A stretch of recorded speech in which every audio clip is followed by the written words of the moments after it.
stated before, but this is one of the good things to be able to speak is you can remove the mask for at least a few minutes. First of all, thank you for the invitation, and I've been asked to address the question whether the European Union or its member states should work together on surveys and policy agenda for reading. I think I know most people in the room, but just for the couple I don't know, the Federation of European Publishers, we are 29 national publisher association from 28 countries. The trick is Belgium, with its 2 languages and its 2 regional organization of publishers. So we normally monitor the, I'd say, more industrial aspects of the policy, but of course, as publishers, we are very concerned with whatever issue is on reading and the fact that there might be fewer people reading in the future is, of course, a huge concern, because fewer people reading, it's fewer book buyers, and that would affect the industry. Just wanted to say that, and this comes into the discussion when Rüdiger was saying that those who were the winners were those who were able to reinvent themselves. It's probably true, but it's also those whose governments sometimes were very helpful. And I'm thinking of Italy, for example, where the Italian government intervened extraordinarily to help the book sector and to make it possible for it to have a positive year in 2020. If it hadn't been the government supporting with vouchers, with acquisition by libraries into local bookshops, etc., I'm not sure that the results would have been the same. So there's still a role for governmental intervention in policies, including in reading policy. But whether the EU is the best placed institution to do so, or set of institutions, as you know, the European Union is not just one institution, it's many. But I personally, I don't think so. But it could be a catalyst, it could help farm some of the policy, and it could help with best practice in sharing it between member states. I'm gonna try. Yeah, wow. So, culture and the EU. The culture is very important for the European Union, but it's never been in the heart of its policy. You probably have heard the apocryph quote from Jean Monnet, who would have said, if I had to start again, I would start with culture.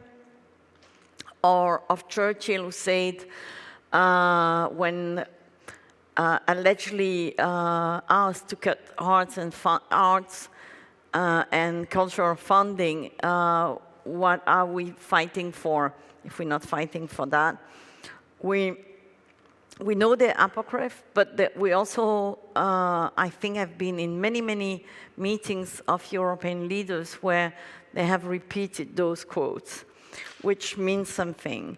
It means something because culture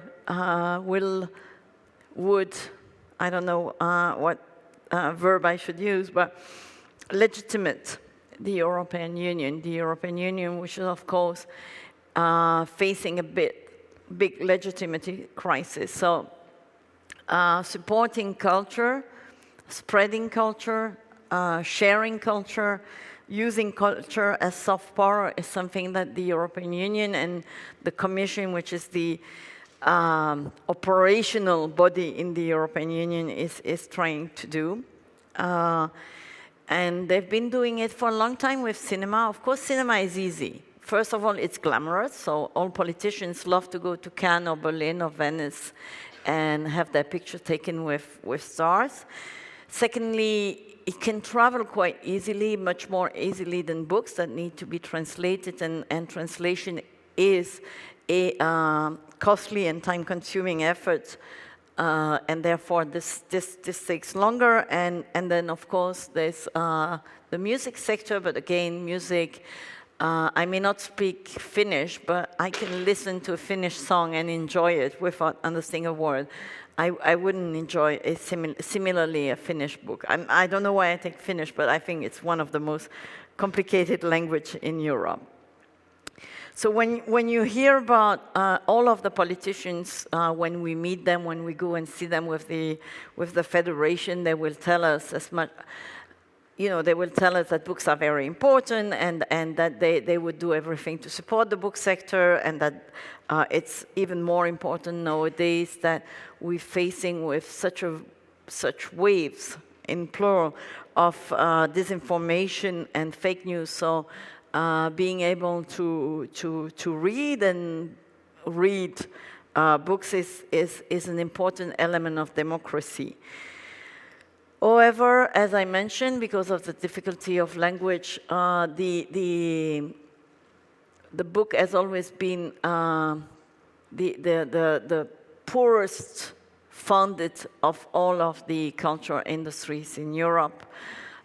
We have of course, there's a translation program, or there's Creative Europe that supports to a certain extent the culture industry, but this is really very little money, even if this conference is partially supported by some project coming from this Creative Europe. But there's much more to do, and how to do it, that's, I would say, the major question. So, survey, I think you're going to hear more knowledgeable people to talk about survey. When I was preparing this, I was just looking at what Eurostat had done, and this is really very patchy and very unsatisfactory. But it's an issue for the EU, because the first number I read, and that really frightened me, was that 73 million Europeans lack sufficient reading skill. And that is in a world where reading is becoming something so important, even more important than before all of this digital revolution, in which if you don't read, you can't navigate on even a grocery list if you don't read. So yes, I'm sure that the European Union would have an interest to finance survey, should finance survey, and the money should be found somewhere in an EU program. So I don't think that this would be problematic for the EU. What might be more problematic for the EU is policy. I mentioned culture is not a core competence of the EU. It came quite late in the treaties, and the European Union only has a subsidiarity role in terms of culture, meaning that if the member states are doing it better, then the EU shouldn't be doing it, because that's not helpful.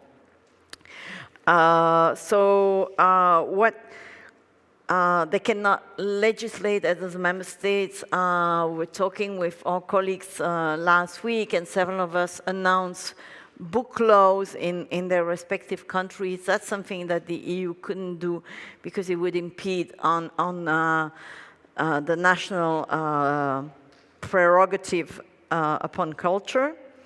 But the EU can do recommendations. So we could have some documents which would be non-binding, which would recommend to go and support reading. It could, of course, this could be tied to funding opportunities. One thing I have to warn you, and whoever has ever come visit Brussels, or Brussels, the European institution, with us, is most of the people who are working in the institution, for reasons that are independent from their will, they're somehow disconnected to reality. When at your national level, when you work with politicians, they often understand the reality of the sectors because they're coming from the sectors or they've been around, but in Brussels, it's far more complicated because of this melting pot of languages and this distance to the actual real world.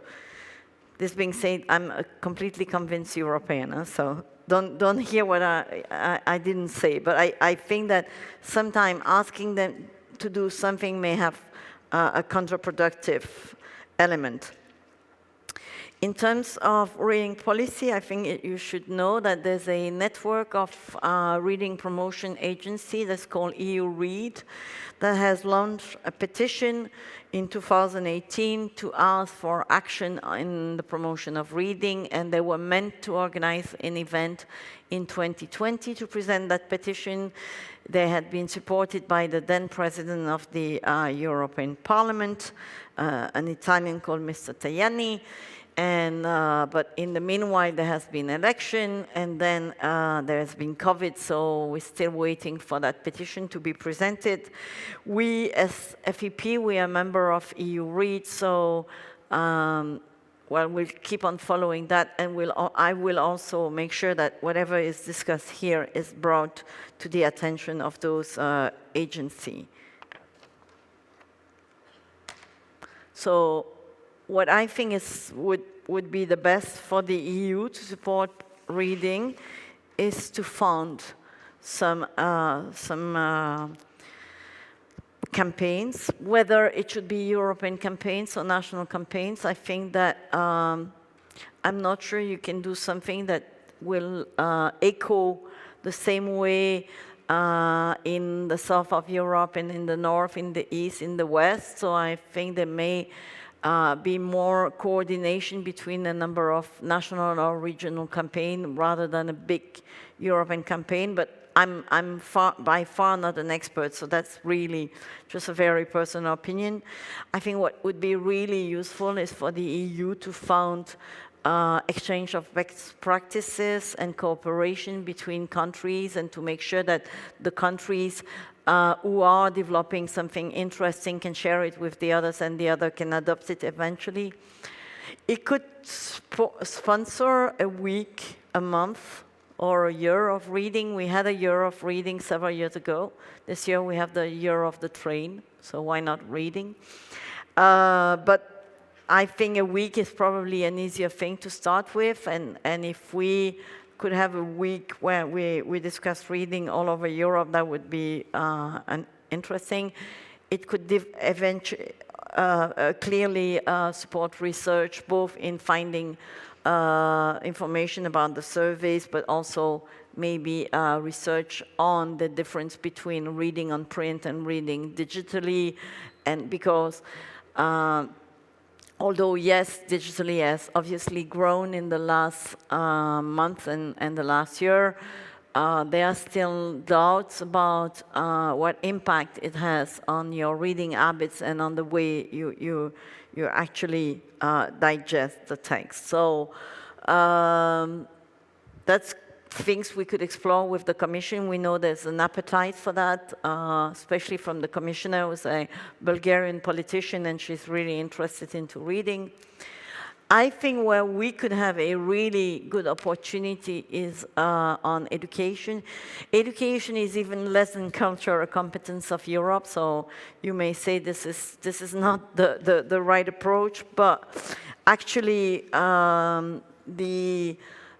the EU is really interested in organizing education, especially digital education, as much as possible.